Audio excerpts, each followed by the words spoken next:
The Emperor's spears had been fighting alone in the darkness beyond the Great Rift for over a century when the silver-armored giant materialized in their fortress monastery.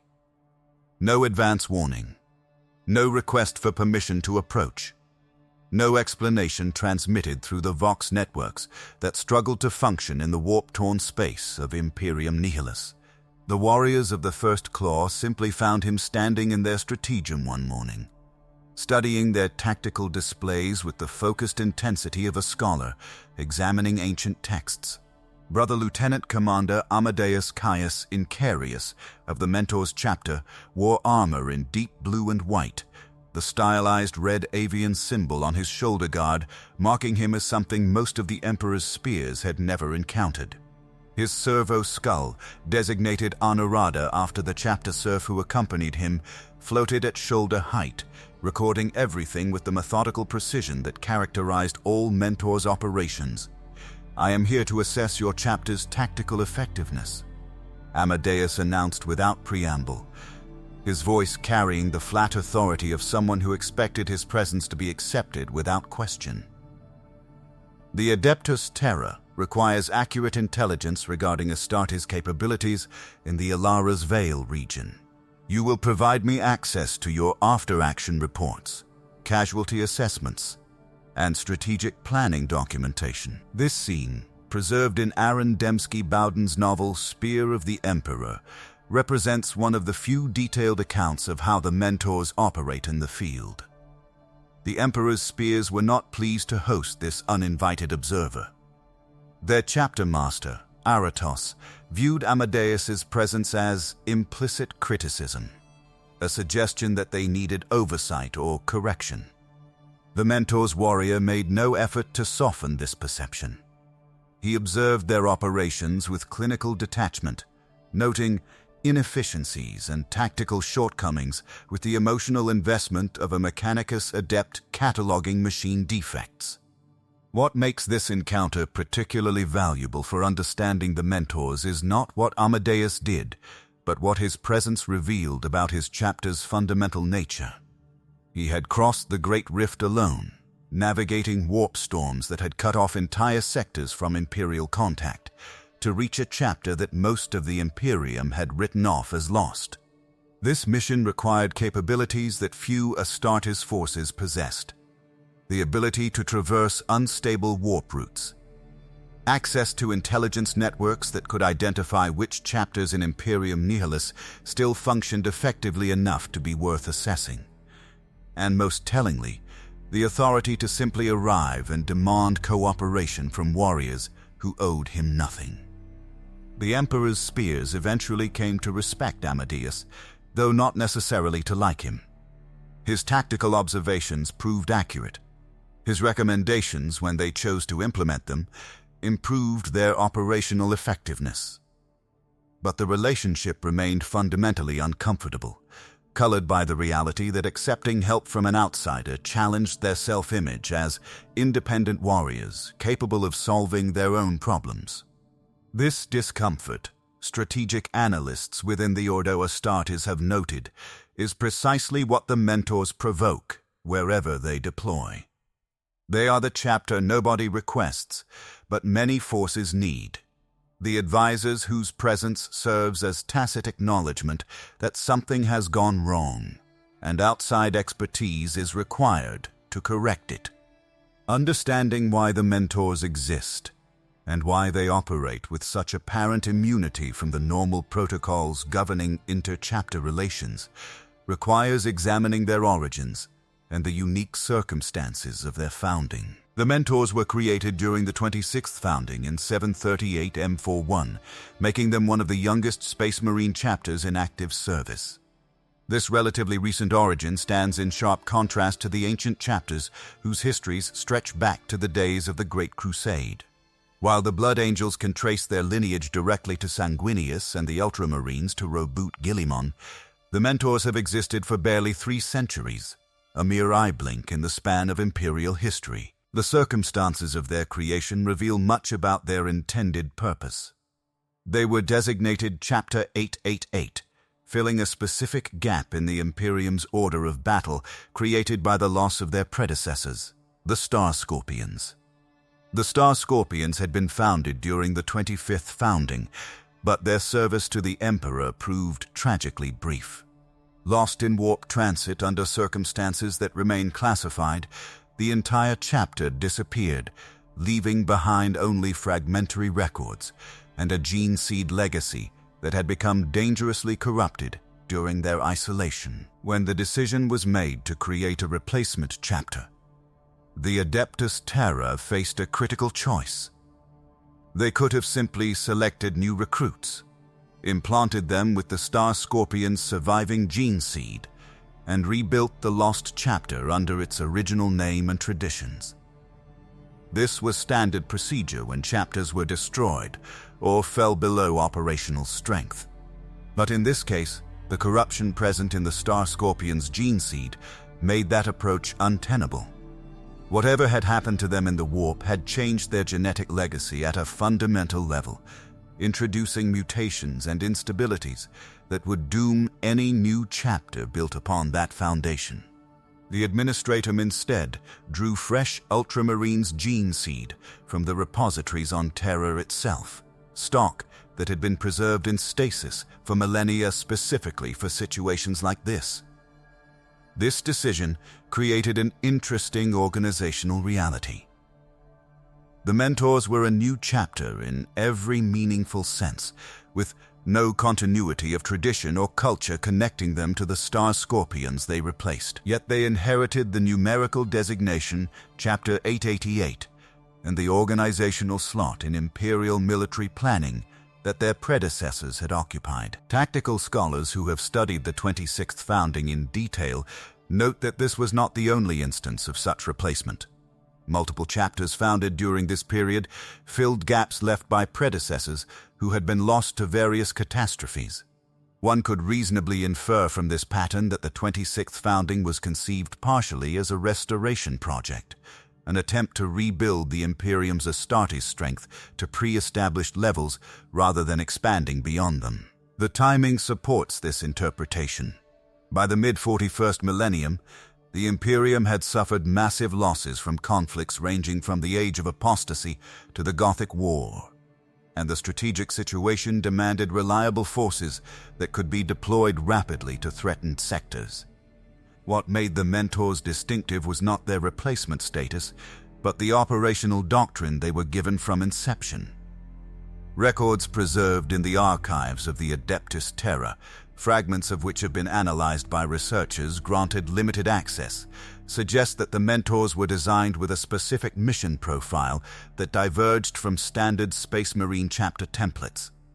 Rather than building another conventional chapter that would claim a homeworld, recruit from local populations, and wage campaigns of conquest in the Emperor's name, the Administratum created something more specialized.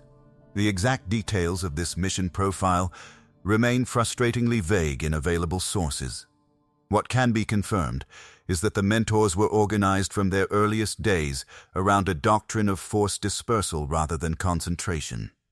Unlike typical chapters that maintain their full strength in one location or divide into a few large detachments for major campaigns, the Mentors were structured to operate in small teams, scattered across vast regions of space. This organizational philosophy required a different approach to everything, from logistics to command and control to recruitment and training. The choice of Ultramarines gene seed for this new chapter makes tactical sense when viewed through this lens.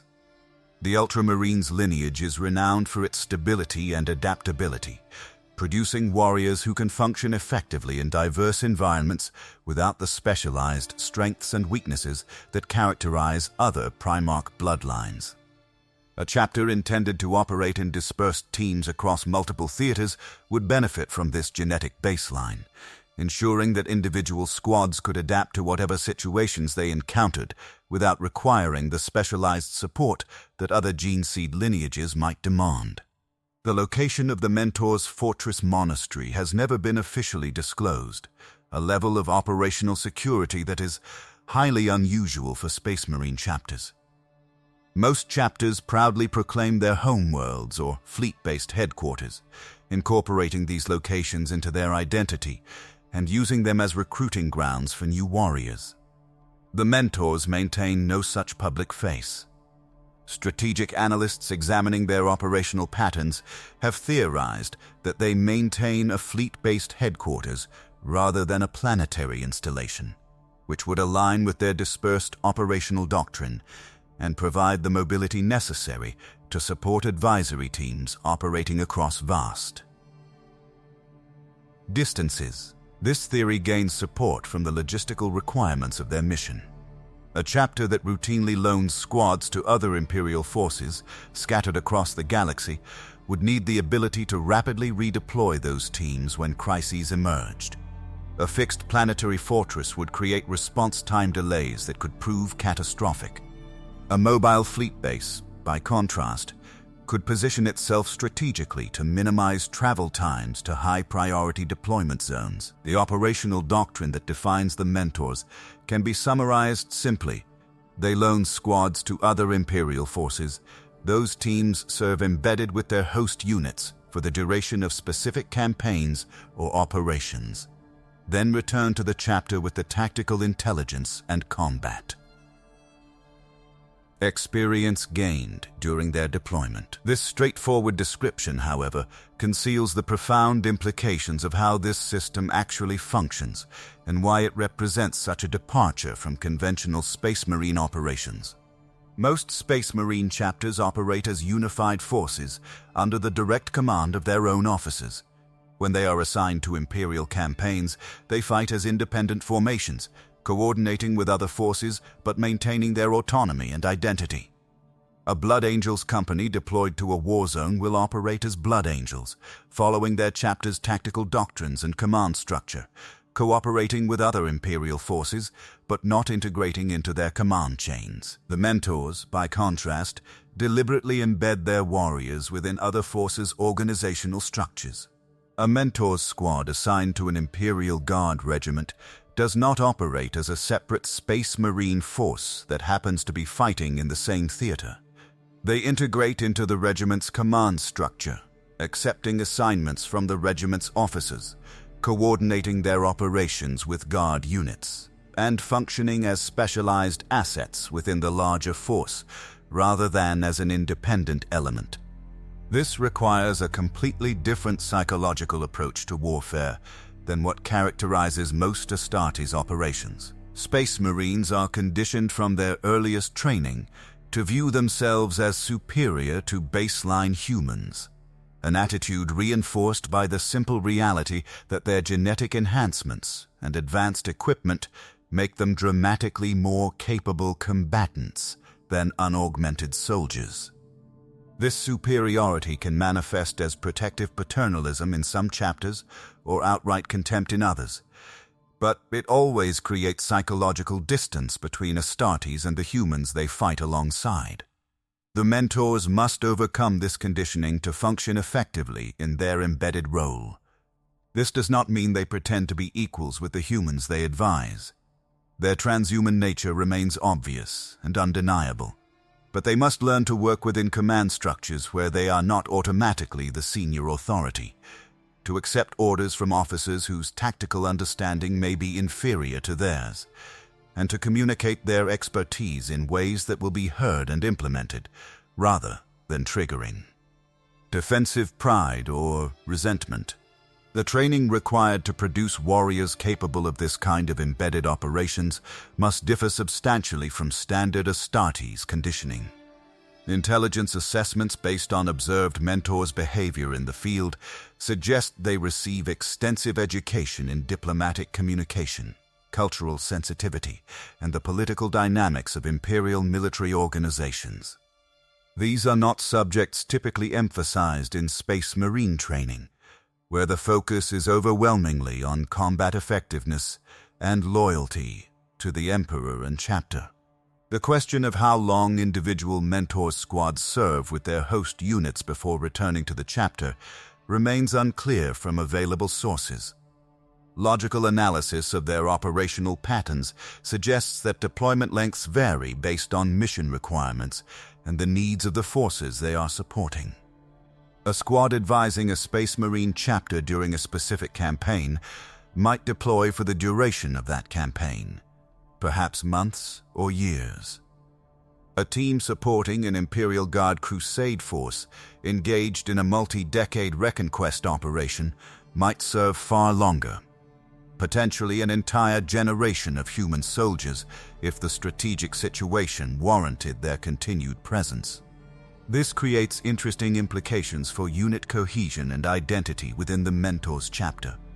In conventional chapters, Battle Brothers spend centuries fighting alongside the same squads, developing bonds of brotherhood that become central to their identity and effectiveness.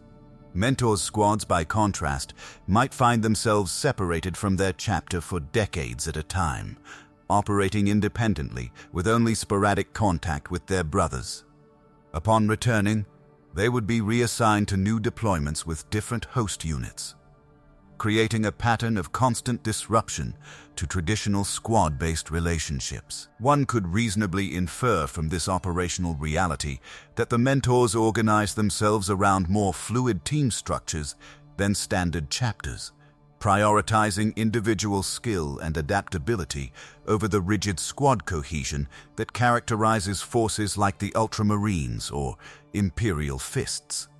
Their warriors would need to be capable of functioning effectively with unfamiliar brothers, quickly establishing working relationships with new teammates, and adapting to different command styles as they rotated through various embedded assignments.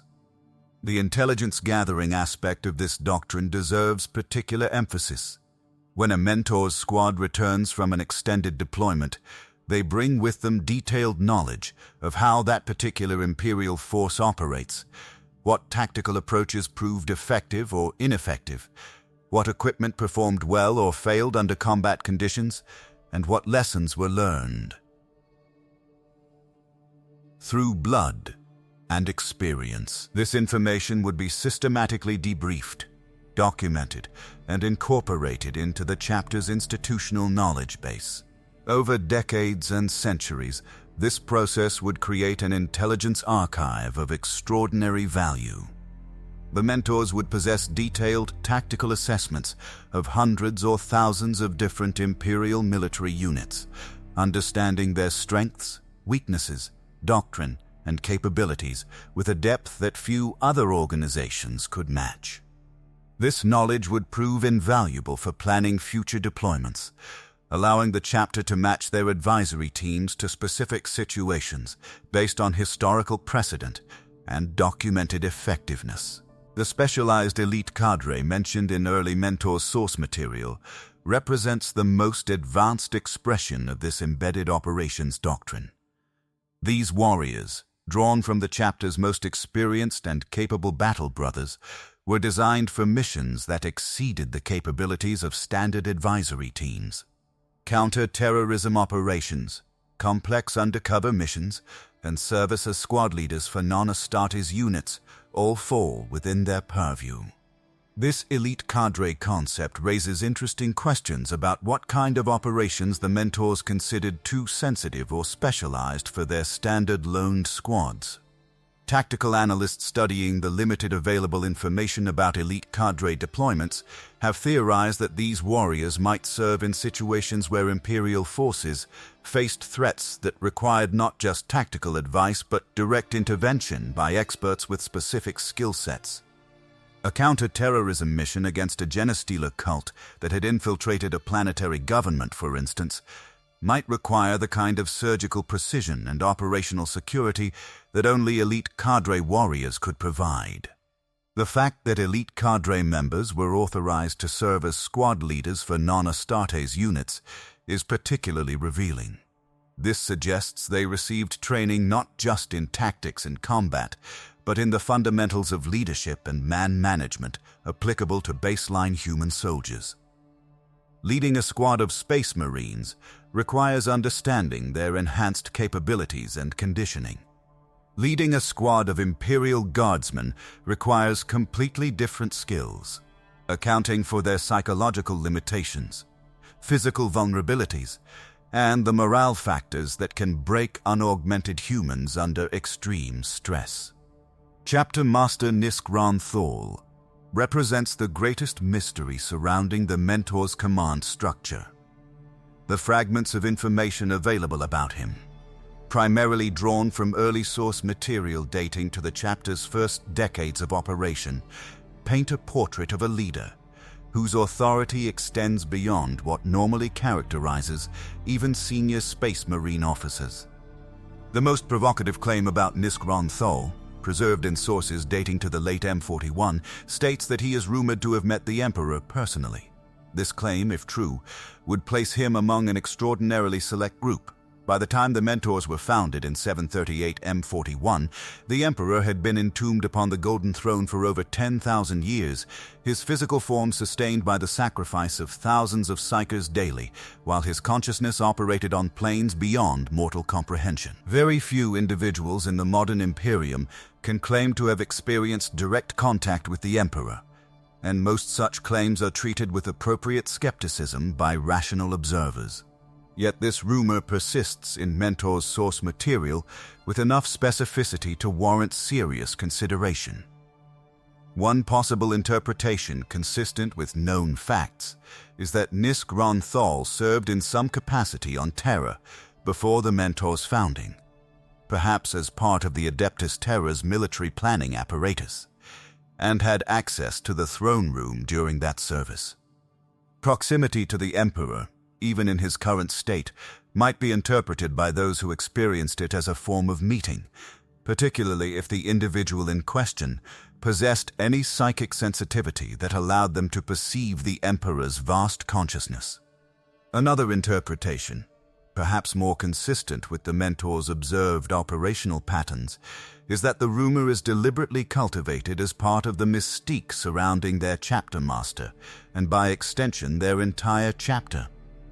In Imperial culture, personal connection to the Emperor, however tenuous or metaphorical, confers enormous authority and prestige. A chapter master rumored to have met the Emperor personally could leverage that reputation to secure cooperation from other Imperial forces, who might otherwise resist Mentor's involvement in their operations. The authority Nisk Ran-Thawll reportedly wielded over equipment testing provides more concrete evidence of his chapter's unusual status. According to source material from the chapter's early decades, the chapter master possessed the ability to refuse testing of unstable equipment provided by the Adeptus Mechanicus, a veto power that would be extraordinary for any Space Marine commander. The Mechanicus jealously guards its prerogatives regarding technology testing and deployment, and typically does not tolerate military officers second-guessing their technical assessments. That Nisk Ran-Thawll could refuse their experimental equipment suggests either a formal agreement granting him this authority or political capital so substantial that the Mechanicus chose not to challenge his decisions. Intriguingly, the same source notes that this veto power was never exercised. Every piece of experimental equipment the Mechanicus provided to the Mentors was accepted and deployed for field testing, regardless of the risks involved. This pattern raises questions about the true nature of Nisk Ran-Thawll's authority. Did he possess genuine veto power but choose not to use it out of recognition that testing dangerous equipment served the Imperium's broader interests? Or was the veto power itself largely symbolic, a gesture of respect from the Mechanicus that both parties understood would never be invoked because the Mentor's mission required them to accept whatever equipment they were given? The location of the Mentor's fortress monastery and primary headquarters remains unknown beyond the classification secret, a designation that appears in multiple source documents with remarkable consistency. The fact that this secrecy has been maintained for 3 centuries, despite the chapter's operations spanning the entire Imperium, suggests considerable effort and authority backing the classification. Space Marine fortress monasteries are typically prominent features of their homeworlds, physical embodiments of their chapter's power and permanence.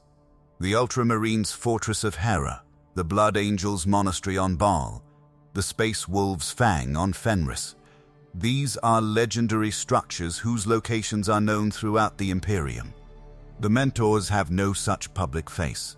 Their fortress monastery is known only to the highest levels of the Adeptus Terra, according to fragmentary source material.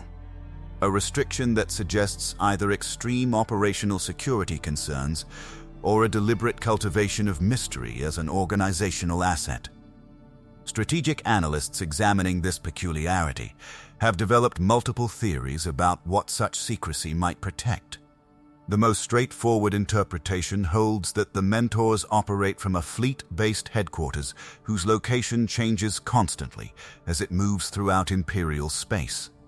This would make sense given their dispersed operational doctrine, as a mobile base could position itself to minimize response times when advisory teams needed redeployment or extraction. The secrecy would then be less about hiding a specific location and more about preventing enemies from predicting where the fleet would be at any given time. A more complex interpretation suggests that the fortress monastery's location is secret because it exists in a region of space that the Imperium has reason to keep classified for broader strategic purposes. Perhaps it is located in a sector near the Eye of Terror or another warp rift, where its position could reveal information about Imperial defensive preparations or monitoring operations. Or perhaps it occupies a position along critical warp routes that the Imperium prefers to keep hidden from potential enemies. The organizational implications of this secrecy extend beyond simple military security. A chapter whose headquarters location is unknown even to most Imperial authorities operates with a degree of autonomy that few other organizations enjoy. Without a fixed homeworld that could be threatened or blockaded, without public facilities that could be attacked or monitored, the Mentors exist outside many of the constraints that govern other Space Marine chapters. This freedom from oversight might be precisely the point. A chapter designed for sensitive advisory and intelligence-gathering missions would benefit from operating beyond the reach of political forces that might try to influence or redirect their activities. The evolution of the Mentors' equipment loadout provides a fascinating case study in how specialized Space Marine chapters adapt to practical realities versus theoretical planning. Early source material from the Rogue Trader era, specifically White Dwarf 98 published in 1988, depicts the Mentors as possessing experimental weapon systems that would have made them the most technologically advanced chapter in the entire Imperium. This early portrayal bears little resemblance to the more restrained equipment descriptions found in later source material, suggesting either significant doctrinal changes over time or, more likely, a recognition that the original conception was impractically overpowered for narrative purposes. The Rogue Trader era Mentors were equipped with superior bolt guns firing enhanced ammunition, a weapon upgrade that sounds modest until one considers that standard Astartes bolt weaponry already represents the pinnacle of Imperial small arms technology. What enhanced ammunition might mean in this context remains unclear, though tactical analysts have theorized it might refer to more sophisticated guidance systems, improved propellant chemistry, or specialized warhead designs optimized for specific target types. The targeting web system described in this early material represents a more substantial deviation from standard Astartes equipment. This networked targeting system apparently allowed multiple Mentors warriors to coordinate their fire through shared tactical information, essentially creating a distributed weapons platform where individual shooters could leverage data gathered by their entire squad. This concept predates similar technologies that would later be developed by the Tau Empire and incorporated into their battlesuit doctrine, suggesting that in the Rogue Trader interpretation of Warhammer 40,000 lore, humanity possessed technological capabilities that later sources would attribute to Xenos races. The Time Warper devices mentioned in early Mentor source material venture into territory that later Warhammer 40,000 lore would largely abandon. Time manipulation technology exists in the setting, Certainly, the Necrons possess chronological weapons, and the forces of chaos can bend temporal reality through warp-based sorcery. But the idea of Space Marines deploying time-warping equipment as standard battlefield tools contradicts the general technological stagnation and loss of advanced knowledge that characterizes the Imperium in most later source material. Similarly, the shift fields described for stealth operations, plasma missiles based on Eldar technology, and vortex missiles on standard missile launches all represent equipment that would be extraordinary even by the standards of the Imperium's most elite forces.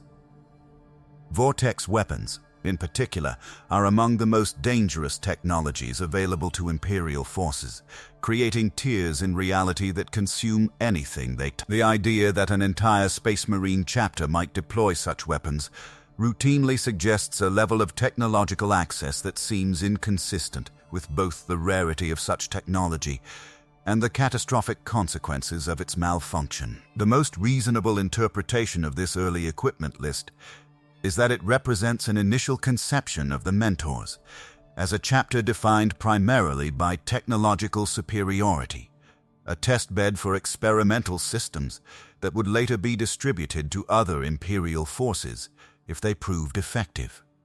This interpretation aligns with later source material describing the Mentors as having a special relationship with the Adeptus Mechanicus and serving as field testers for experimental equipment, though with considerably more restraint regarding what equipment they actually deployed.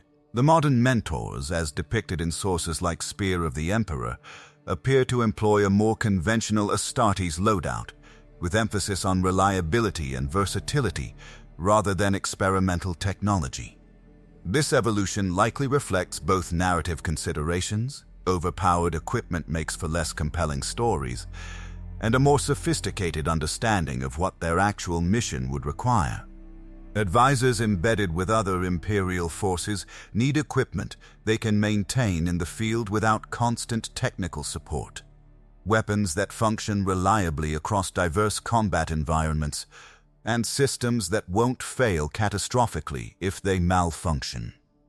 The relationship between the Mentors and the Adeptus Mechanicus deserves careful examination, as it appears to be foundational to their operational capabilities.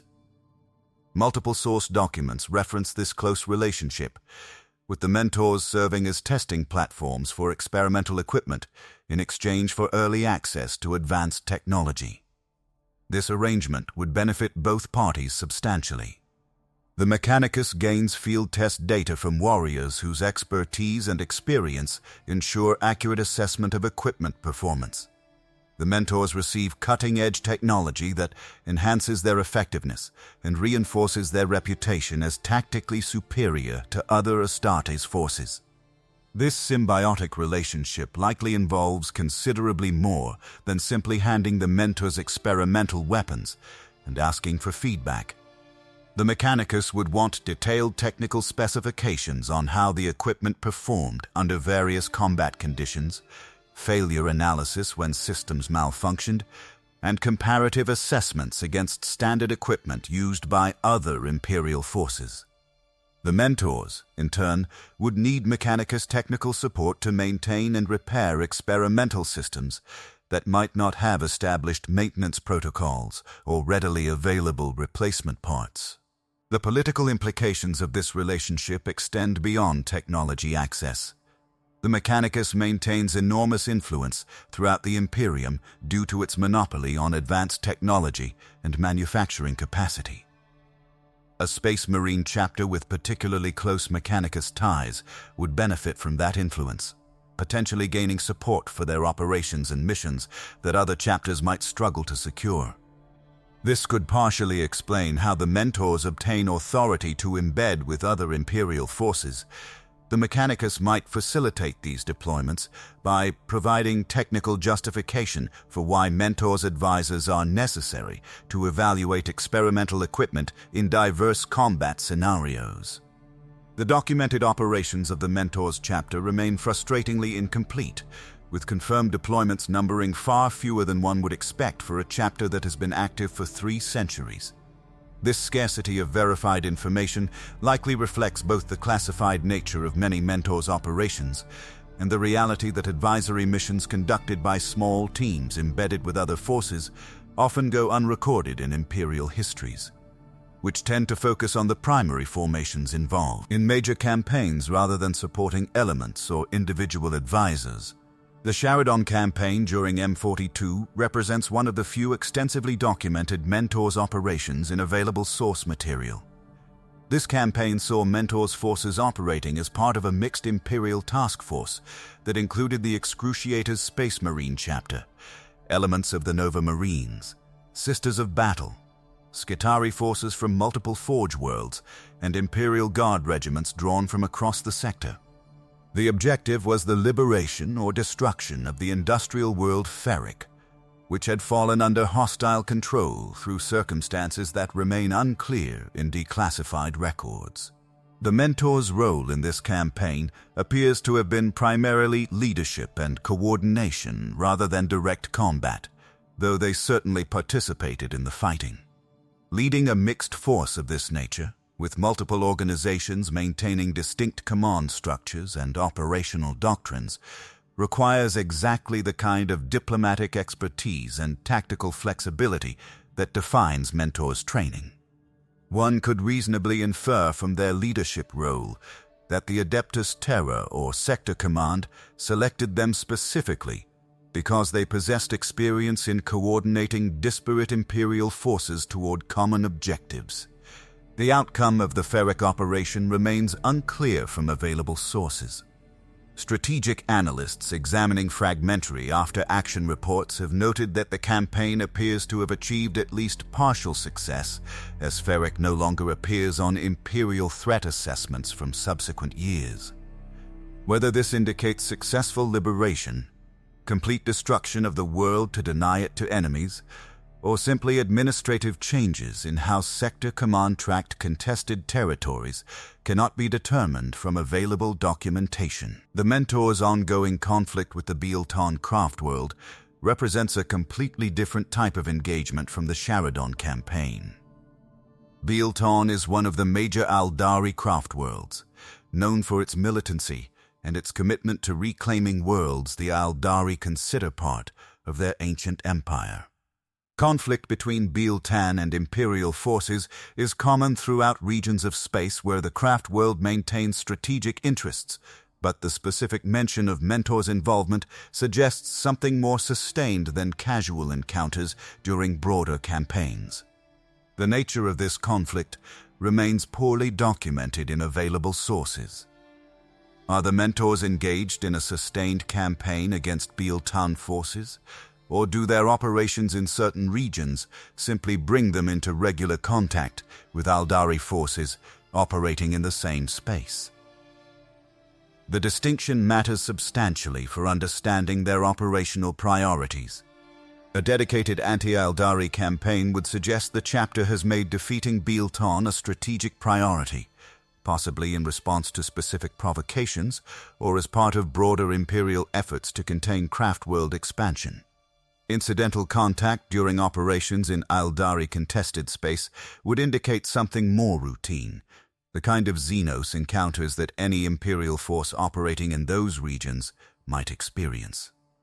The Mentors' operations in the Charadon system against Orc forces provide additional confirmation of their presence in that particular region of space, but offer frustratingly little detail about the nature or scope of these operations. The Charadon system and its surrounding sectors have long been contested territory, where Orc empires, Imperial forces, and various other factions compete for control of strategically valuable worlds. Mentors' operations against Orcs in this region might represent anything from advisory missions, supporting Imperial Guard regiments, to direct combat operations against Orc warbands, threatening Imperial shipping lanes. The Necron raid on the Mentors' fortress complex on Gorsht represents perhaps the most alarming entry in their verified operational history. This incident, which apparently occurred sometime around 900 M41 based on source dating, saw the Necron cryptek Xeras successfully penetrate Mentors' defenses, raid their gene seed storage facilities, and escape with the entire stockpile. This represents a catastrophic security failure, with implications that extend far beyond the immediate loss of irreplaceable genetic material. Gene seed represents the most precious resource any Space Marine chapter possesses. Each chapter maintains carefully guarded repositories where gene seed extracted from fallen brothers is preserved for implantation in new recruits. Loss of this stockpile would cripple a chapter's ability to create new Space Marines, potentially condemning them to gradual extinction as their existing warriors fell in combat without replacement. The fact that the Mentors apparently survived this disaster and continued operating for over a century afterward suggests either that they possessed additional gene seed reserves at other locations, or that the Adeptus Terra provided emergency gene seed from Terran repositories to prevent the chapter's collapse. The question of why Ceres targeted the Mentors specifically is intriguing and troubling. The Necron Cryptek is known for his obsessive interest in biological experimentation and his collection of genetic samples from interesting species throughout the galaxy.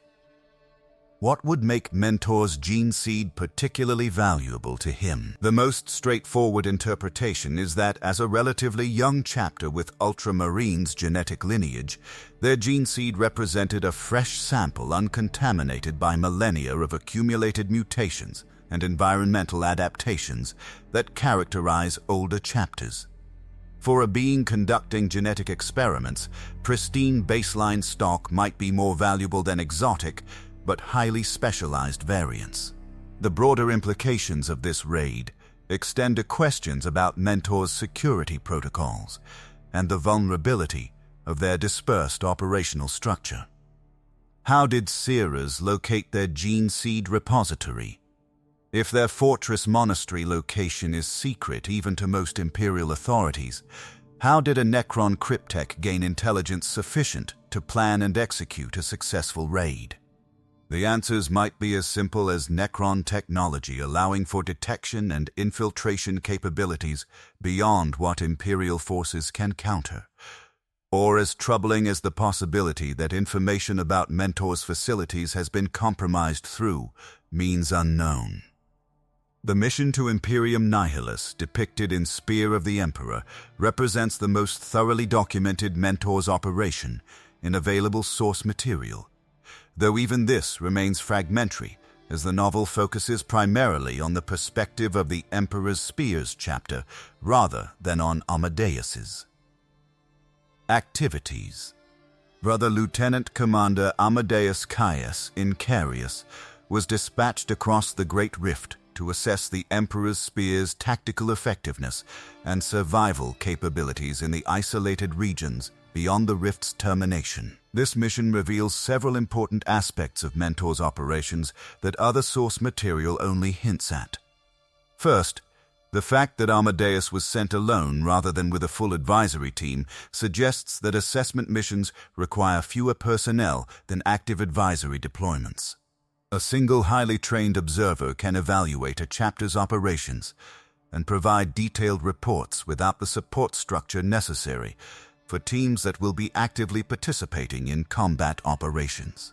Second, the authority Amadeus wielded upon arrival, demanding access to sensitive information and observing operations without apparent requirement for formal permission from Emperor Spear's leadership, indicates that Mentor's assessment missions carry significant backing from Imperial High Command. Chapter Masters are not accustomed to accepting outside observers in their fortress monasteries, and the fact that Aratos ultimately cooperated despite his evident displeasure suggests he recognized that refusing would have political consequences extending beyond mere protocol violations. Third, and perhaps most tellingly, the mission's very existence reveals that the Imperium maintains interest in gathering detailed intelligence about how Space Marine chapters are adapting to post-Great Rift conditions. The strategic situation in Imperium Nihilus differs fundamentally from the Imperium Sanctus, with chapters fighting in complete isolation from reinforcement or resupply, developing local solutions to problems that Terran strategic planning might never have anticipated.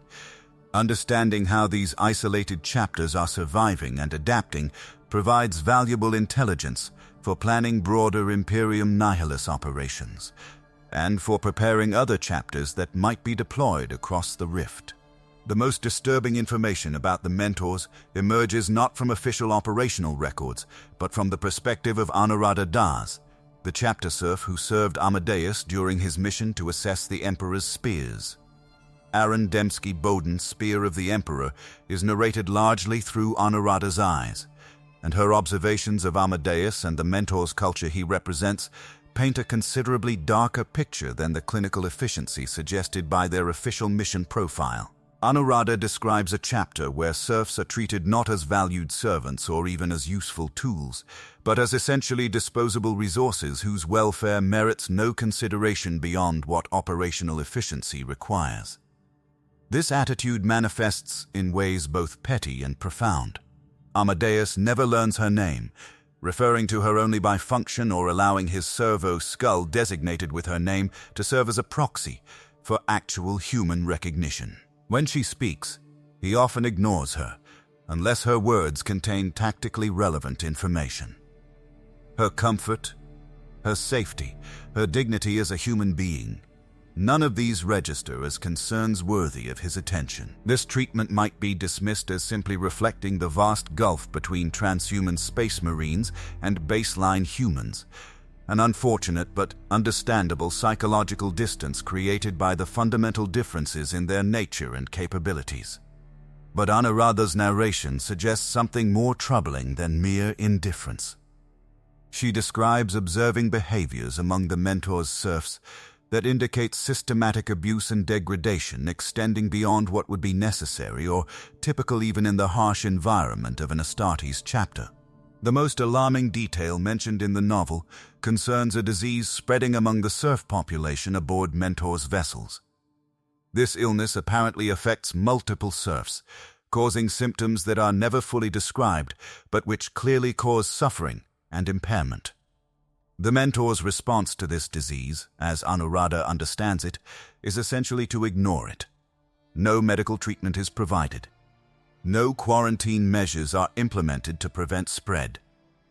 The sick serfs continue their duties until they become too impaired to function, at which point they are presumably replaced with new serfs, and the sick ones are disposed of through unspecified means. This callous disregard for human life exists in stark contrast to how most Space Marine chapters treat their serf populations. While serfs are certainly not equals to the warriors they serve, and while their lives are considered expendable when necessity demands sacrifice, most chapters recognize that serfs represent valuable human capital that should be maintained reasonably well. They possess knowledge of chapter operations, technical skills for maintaining equipment and facilities, and institutional memory about how things are properly done. Simply allowing them to die from preventable disease represents poor resource management, even from a purely utilitarian perspective. The fact that the Mentors apparently accept this wastage of human resources suggests either extreme negligence or, more troublingly, a deliberate, cultivated indifference to human suffering that goes beyond normal Astartes detachment. One possible interpretation, consistent with chaos corruption patterns documented in other chapters, is that this callousness represents early-stage moral decay that could eventually progress into active malevolence if left unchecked. Another disturbing detail from Anuradha's narration concerns the treatment of Mentor's aspirants during their recruitment and training process. She describes overhearing conversations or observing incidents that suggest aspirant candidates are encouraged to view each other as competitors rather than brothers, and that acts of fratricide during training, aspirants killing each other during trials or exercises, are not merely tolerated, but actively praised as demonstrations of superior determination and will to survive.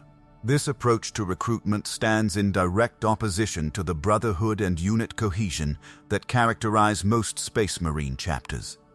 While aspirant trials are universally brutal and often result in deaths from the sheer physical demands they impose, encouraging candidates to murder each other creates warriors whose fundamental psychology is shaped by internalized betrayal and individualistic survival rather than collective identity and mutual support.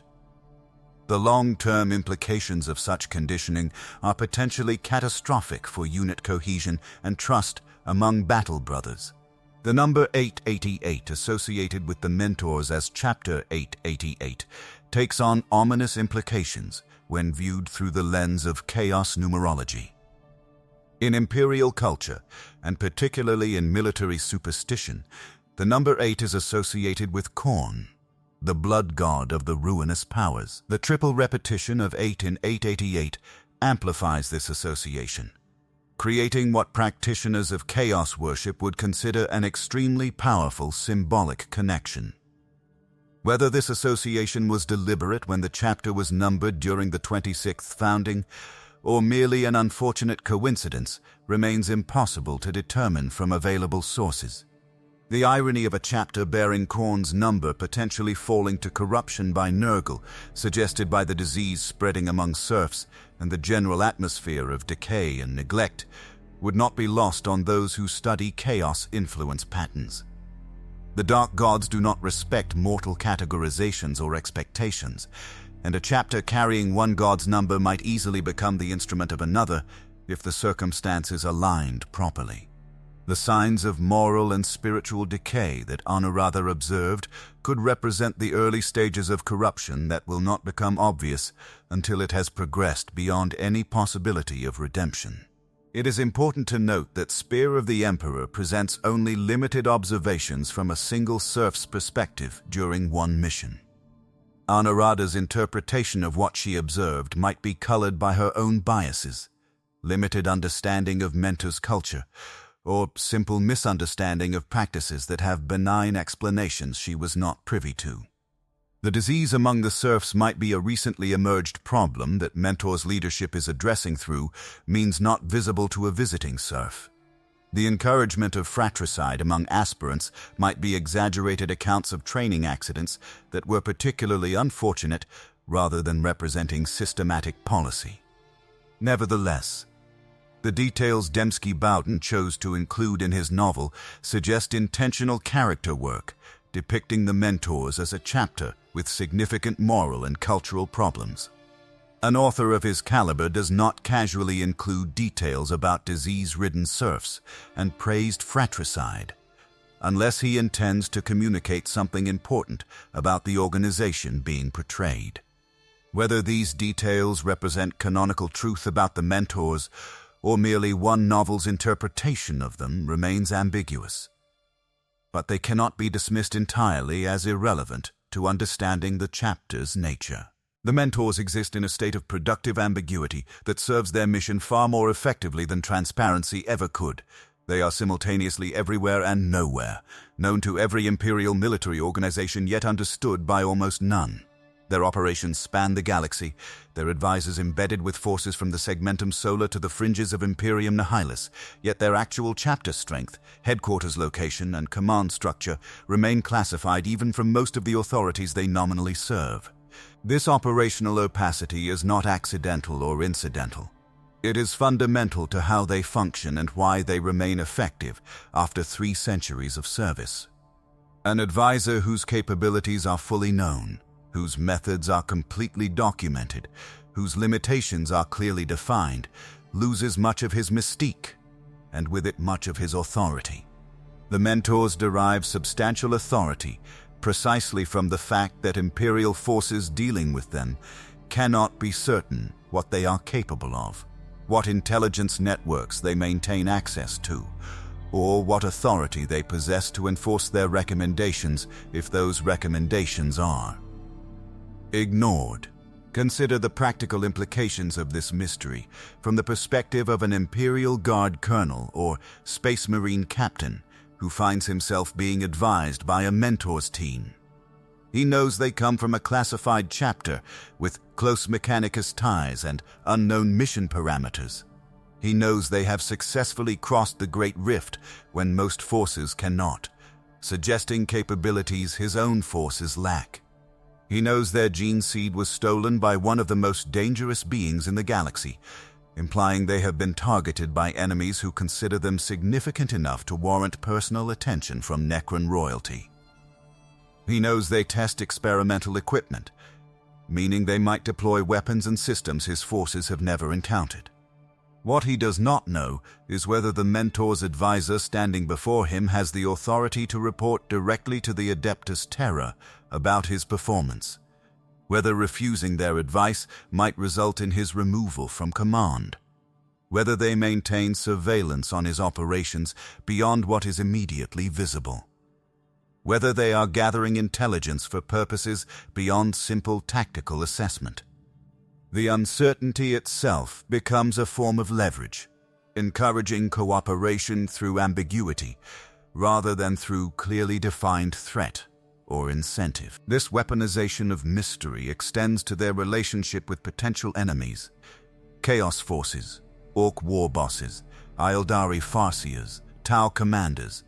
All encounter Mentor's advisors in various theaters, and must attempt to assess what these silver-armored warriors represent. Are they elite specialists deployed when a particular Imperial force faces challenges beyond its normal capabilities? Are they intelligence operatives gathering information for broader Imperial strategic planning? Are they test platforms for experimental technology that might herald new weapon systems being deployed more widely? The enemy cannot know, and that uncertainty complicates their planning and forces them to prepare for multiple contingencies. The Mentor's young age as a chapter, barely 3 centuries old, creates an interesting paradox when combined with their advisory mission. They are counseling chapters with 10,000 years of accumulated tradition, advising military formations that have been fighting since before their chapter existed, providing expertise to warriors who have personally witnessed more battles than the entire Mentor's chapter has collectively experienced. This should create credibility problems. Why should ancient chapters with established traditions accept counsel from relative newcomers? The answer likely involves a combination of factors. The Mentors draw upon Ultramarines' gene seed and presumably base their tactical doctrine on the Codex Astartes, giving them the authority of Guillemon's legacy even if they lack the deep tradition that older chapters possess. Their close Mechanicus relationship provides technical expertise that ancient chapters might struggle to match if they have not maintained similar partnerships. Their dispersed operational model means individual Mentors warriors accumulate diverse combat experience rapidly as they rotate through various advisory assignments. And perhaps most importantly, their mysterious founding and classified status suggests they possess knowledge or capabilities that justify their advisory role regardless of their short organizational history. The question of whether the Mentors will survive as a functioning chapter represents perhaps the greatest uncertainty in their future. The loss of their gene seed stockpile to Xeris represents a wound that many chapters would not survive. Gene seed is irreplaceable through normal means, and a chapter reduced to whatever seeds they can extract from their currently serving warriors faces inevitable decline as attrition gradually reduces their numbers without possibility of adequate replacement. Even if the Adeptus Terra provided emergency gene seed from Terran repositories, the bureaucratic processes involved in such transfers can take decades or centuries, during which the chapter would be unable to create new Space Marines to replace casualties. Yet the Mentors continue to operate over a century after the Gortz raid, suggesting they have found some solution to this existential threat. Perhaps they possessed multiple gene seed repositories in different locations and Xeris only succeeded in raiding one. Perhaps they received priority treatment from the Adeptus Terra due to their specialized mission and political connections, securing replacement gene seed more rapidly than typical chapters could. Perhaps their dispersed operational model and emphasis on advisory rather than direct combat roles has kept their casualty rates low enough that they can sustain themselves on what seeds they extract from their existing warriors, until proper replacement stocks arrive. The implications of potential chaos corruption hinted at in Spear of the Emperor loom over all discussion of the Mentor's future. If the moral decay and callousness observed by Anarada represent genuine corruption rather than cultural traits that appear concerning to outsiders but are actually benign, then the chapter faces a threat far more dangerous than mere gene seed shortage. Chaos corruption is insidious, progressive, and ultimately terminal. A chapter that begins sliding toward darkness rarely arrests that descent before it consumes them entirely. The Imperium's history is littered with the wreckage of chapters that believed themselves strong enough to resist corruption until the moment they were lost completely. The number 888 and its associations with Khorne would make the Mentors particularly interesting to forces of chaos seeking new servants. A chapter bearing the Blood God's number, yet potentially falling to a different ruinous power, would represent a prize worth considerable effort to corrupt fully. If Nurgle's agents have indeed established some foothold within Mentor's culture, they would be working to deepen that corruption, to turn callousness into cruelty, to transform neglect into active malice, to eventually produce warriors who serve the dark gods while still believing they fight for. The Emperor, the strategic reality of the post-Great Rift Imperium, creates both opportunities and challenges for the Mentor's continued operations. The Imperium Nihilist desperately needs the kind of expertise they provide, as chapters and military forces cut off from Terran support must adapt rapidly to local conditions or face extinction. Mentors advisors who can teach these forces how to function independently, how to solve problems without access to the vast industrial and military infrastructure that supports operations in Imperium Sanctus, would be invaluable. But the logistical challenges of deploying across the Great Rift and maintaining contact with dispersed advisory teams operating in isolated regions might exceed even the Mentor's capabilities. The Mentors represent something rare in the Imperium of the 41st millennium. An organization whose value lies not in its strength but in its knowledge, not in its numbers but in its expertise, not in what it can accomplish alone but in what it can teach others to accomplish. They are advisors in an empire that desperately needs advice, teachers in a civilization that has forgotten more than it has learned, bridges connecting isolated military forces to the accumulated wisdom of 3 centuries of warfare across every conceivable battlefield. Yet they remain fundamentally unknowable. Their operations shrouded in classification protocols and operational secrecy, their methods understood only by those they advise and their brothers within the chapter, their future uncertain, as they balance on knife edges between survival and extinction, between purity and corruption, between effectiveness and irrelevance. They are the secret sword of the Imperium, loaned to whoever needs it most, returned to its hidden sheath when the crisis passes, waiting to be drawn again when the next emergency demands their unique capabilities. Whether that sword remains sharp and true, or whether it has already begun corroding from within, will not be known until the moment it is needed most desperately. And by then, it may already be too late to forge a replacement. So what do we actually know about the Mentors? Very little that is certain, and far too much that is concerning.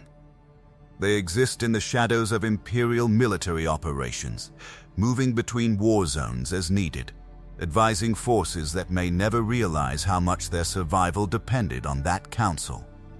They test equipment for the Mechanicus, gather intelligence for the Adeptus Terra, train warriors across the Imperium to fight more effectively, and serve purposes that may never be fully disclosed, even to those who benefit from their service. If you found value in this investigation of one of the Imperium's most mysterious chapters, subscribe to Legends of the Imperium for more deep dives into the hidden corners of Warhammer 40k lore. Hit that like button to support the channel, and drop a comment. Should the Imperium be concerned about a chapter bearing the number 888, showing signs of moral decay? Is this the beginning of another tragic fall to chaos, or am I reading too much into limited evidence from a single novel? Share your theories below.